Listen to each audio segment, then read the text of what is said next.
Et vous avez une présentation, j'imagine? Vous avez une présentation? Oui, une présentation. Pierre, je Bon, je allez. viens de vous l'envoyer il y a quelques minutes. Ah, alors je vais essayer de la faire. Je vais essayer de la faire. Vous voyez pas mon écran là? Vous voyez pas mon écran là? Je vois un fond bleu. Oui, c'est bien. Oui, c'est bien. De réception. Madame Réception. Bonvalet. Madame Bonvalet. Oh, je n'ai pas de pièce jointe. Je sais pas de pièce jointe. Il y a une plateforme de téléchargement. Ah, oh, si ça marche. Ok. Ça marche. Oui, Ah oui. ça a l'air. Ça a l'air. Extraordinaire. Extraordinaire. Parfait. Une petite seconde, je paramètre le. Une petite seconde, je paramètre Un écran et ça sera parfait.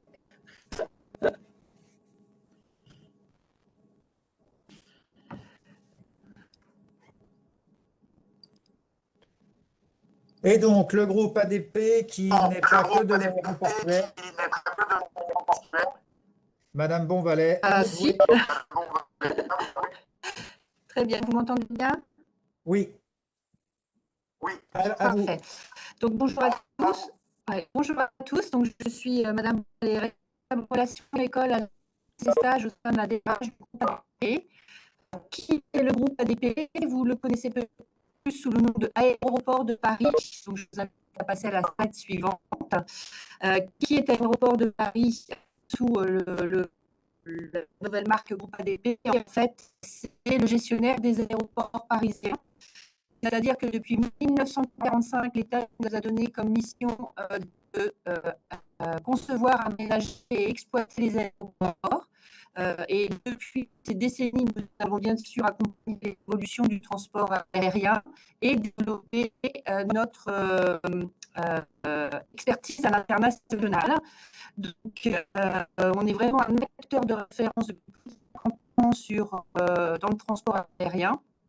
Donc, avec des services aux compagnies aériennes pour que le passager passe un voyage avec des degrés d'accueil d'hospitalité au sein de nos aéroports parisiens.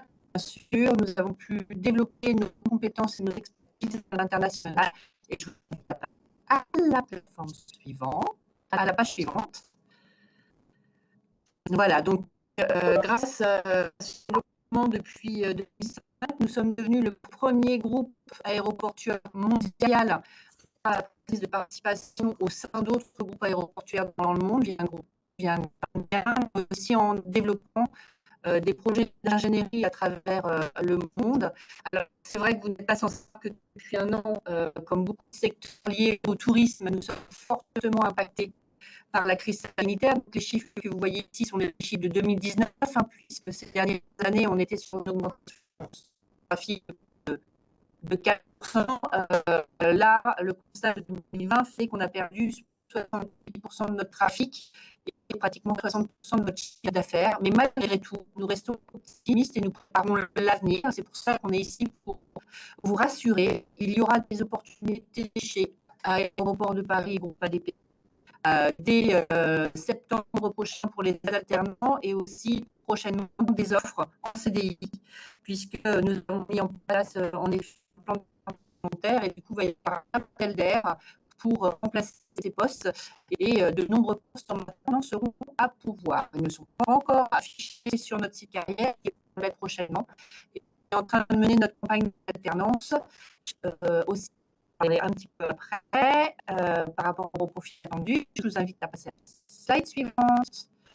Donc, juste pour vous rappeler qu'en effet, nous gérons l'aéroport de Paris Charles de Gaulle, donc, qui est le deuxième aéroport en Europe et le premier aéroport de correspondance et du fret notamment. Donc ça, c'est une activité qui est fortement maintenue, notamment avec la gestion des hydroalcooliques et des vaccins vaccins en ce moment. Aujourd'hui, les 11 terminaux, on n'en a plus qu'un seul qui fonctionne. Voilà, pour sécuriser l'emploi au sein de notre entreprise, on a dû économiser des coûts sur les infrastructures, notamment nos aérogares, des coûts sur la masse salariale en mettant nos collaborateurs en activité partielle depuis un an. Et puis, on faisant appel à des investisseurs privés qui soutiennent notre entreprise parce qu'ils ont confiance dans notre modèle et dans notre cycle de reprise, parce que bien sûr, on espère que d'ici juin, il y aura une reprise du trafic, certes, qui ne sera pas à la hauteur de 2019, qu'on reprendra avec l'objectif d'accueillir les JO 2024. Donc, les gens sont prêts à voyager à nouveau. On a mis en place dans nos différents aéroports, et vous pouvez passer à la slide suivante sur Orly, qui est plutôt un aéroport de point en point, d'homme bassin méditerranéen et proche, qui aujourd'hui aussi est un seul terminal opérationnel. Et ce que je vous disais, tout l'accompagnement militaire et protocolaire est pour que les passagers puissent voyager en toute sécurité. On a juste les vaccinés puissent à nouveau circuler librement dès que les frontières seront ouvertes. Ça ne dépend pas que de nous, mais aussi des autres pays, de la façon dont la pandémie est gérée aussi bien internationale. On est des mains de la chaîne du transport aérien, donc on interagit avec le reste de la planète. Et sur la slide suivante, on gère aussi bien sûr l'aéroport de Paris-Le Bourget. Là, c'est plus le tourisme d'affaires. Donc, c'est vrai que cette pandémie a aussi impacté cet environnement, puisque les entreprises ont découvert, comme on le fait aujourd'hui, le distanciel, la distance, et on ne voit plus leurs hommes d'affaires à travers le monde. Et dès qu'on pourra à nouveau, on sait très bien que tout ça reprendra. Donc, on veut se préparer à cette reprise. Et c'est pour ça que je présente aujourd'hui les perspectives qui sont proposées d'ici le semestre 2021. On va passer à la slide suivante. Oui. Oui.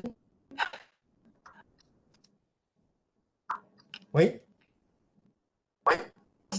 On ne vous entend plus? Celle-ci? Ah, Celle-ci? je suis là pourtant.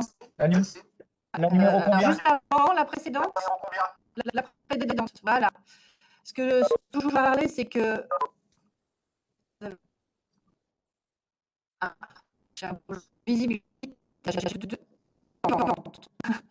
Donc, je vais vous expliquer que notre réseau s'est développé à l'international, ce qui veut dire aussi On peut passer à la slide 9.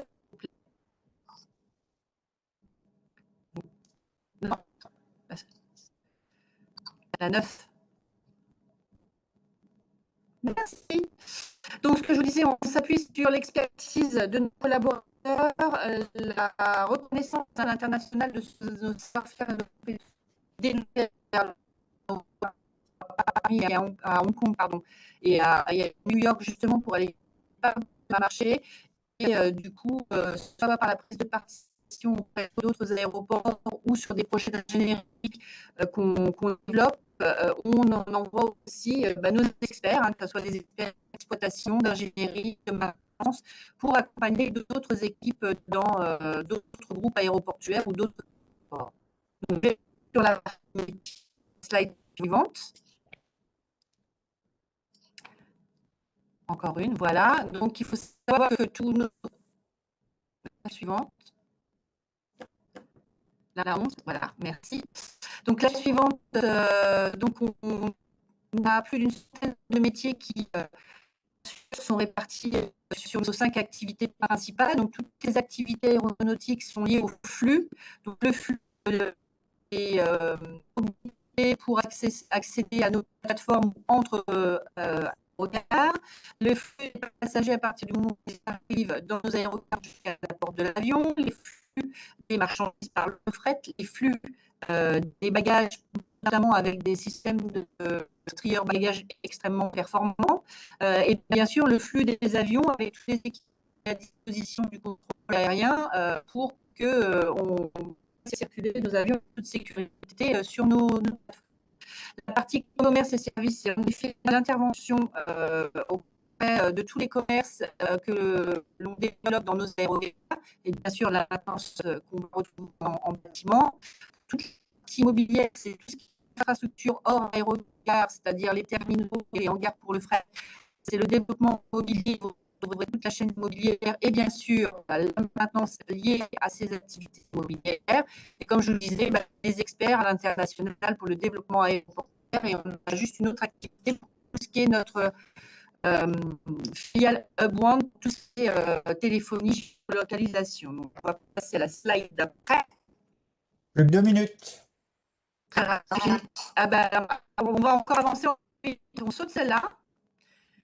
C'était pour vous dire que, voilà, au niveau de nos plateformes, essentiellement sur l'aéroport d'Orly et l'aéroport de Charles de Gaulle, vous trouverez plus d'une trentaine de métiers en maintenance, en électrotech, CVC, fluide, méthode, automatisme, informatique industrielle, VRD et infrastructure. On traite nos propres stations des eaux pluviales, on a de la géothermie, on a tout le balisage et la navigation aérienne, tout ce qui est accès aux télé-relevages, à la GTC, la GTTB, la cybersécurité industrielle. Donc, tous ces métiers-là, vous les trouvez sur des plateformes dans différents secteurs d'activité. Là, en 2019, on a recruté plus de 70 personnes en maintenance, dont des alternants.